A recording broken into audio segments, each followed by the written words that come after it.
নমস্কাৰ স্বাগতম জনাইছো অসম এক্সাম চেনেলটিৰ অন্য এটা নতুন ভিডিঅ'লৈ য'ত আজি আমি যোৱা 21 আগষ্টত হৈ যোৱা গ্ৰেড 4ৰ কেইটামান মেমৰি বেছ কুৱেশ্যনৰ বিষয়ে এই ভিডিঅ'টোত আলোচনা কৰিম কুৱেশ্যন কেইটা আলোচনা কৰোঁ question number 1 Narendra Modi stadium ক'ত অৱস্থিত এনসাৰ হ'ব গুজৰাটৰ আহমেদাবাদত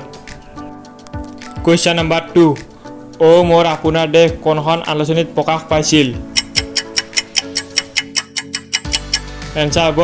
বাহী আলোচনীত কুৱেশ্যন নম্বৰ 3 নৰনাৰায়ণ সেতুই কোন দুখন ঠাইক সংযোগ কৰিছে এনসাৰ হ'ব যোগীঘোপা আৰু পঞ্চৰত্নক কুৱেশ্যন নম্বৰ 4 কোনবিধ খেলত বলৰ ব্যৱহাৰ নহয়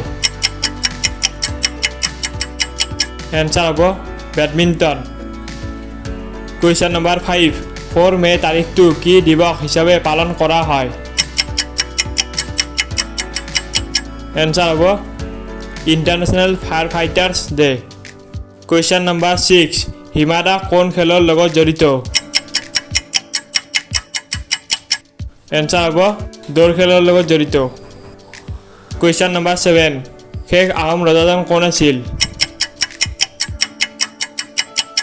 এনসাৰ হ'ব পুৰন্দৰ সিংহ কুৱেশ্যন নম্বৰ 8 অসমৰ দ্বিতীয় মুখ্যমন্ত্ৰী কোন আছিল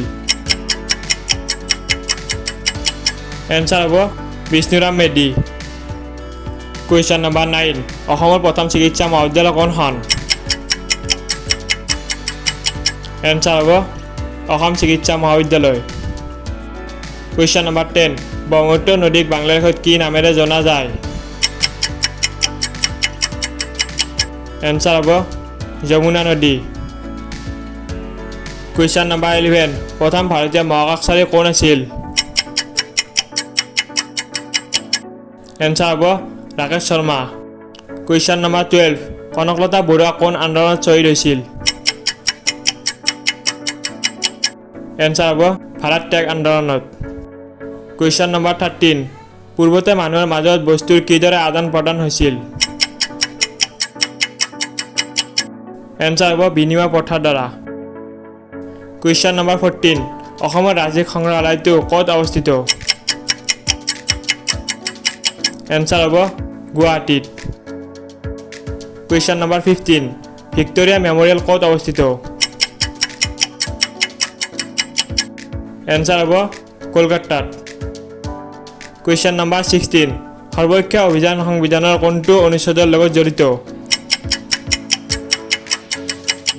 এনসাৰ হ'ব অনুচ্ছেদ নং 21 লগত জড়িত কুৱেশ্যন নম্বৰ 17 প্ৰথম কৃত্ৰিম উপগ্ৰহ কি এনসাৰ হ'ব আৰ্যভট্ট কুৱেশ্যন নম্বৰ 18 নীতি আয়োগৰ অধ্যক্ষ কোন এনসাৰ হ'ব প্ৰধানমন্ত্ৰী কুৱেশ্যন নম্বৰ 19 তৃণভোজী প্ৰাণীৰ বৈজ্ঞানিক নাম কি এনসাৰ হ'ব হাৰ্বিভৰা কুৱেশ্যন নম্বৰ 20 MPLH আঁচনিৰ সম্পূৰ্ণ নাম কি এনসাৰ হ'ব member of parliament local area development scheme question number 21 ভাৰতত কেতিয়া প্ৰথম ৰঙীন টেলিভিছন প্ৰচলিত হৈছিল এনসাৰ হ'ব 1982 চনত কুৱেশ্যন নম্বৰ 22 অসম বৈভৱ বঁটা কোনে পাইছে এনসাৰ হ'ব উদ্যোগপতি ৰতন টাটা কুৱেশ্যন নম্বৰ 23 UAEৰ মুদ্ৰাৰ নাম কি এনসাৰ হ'ব দিৰাম কুৱেশ্যন নম্বৰ 24 ডুৰাণ্ড লাইন কোন দুখন দেশৰ মাজত অৱস্থিত এনসাৰ হ'ব পাকিস্তান আৰু আফগানিস্তানৰ মাজত অৱস্থিত কুৱেশ্যন নম্বৰ 25 অসমৰ প্ৰথম ICS বিষয়া কোন এনসাৰ হ'ব আনন্দৰাম বৰুৱা ভিডিঅ'টো শেষলৈকে চোৱাৰ বাবে ধন্যবাদ লগতে এনেকুৱা প্ৰশ্নসমূহ পাই থাকিবলৈ চেনেলটো ছাবস্ক্ৰাইব কৰি ল'ব জয় অসম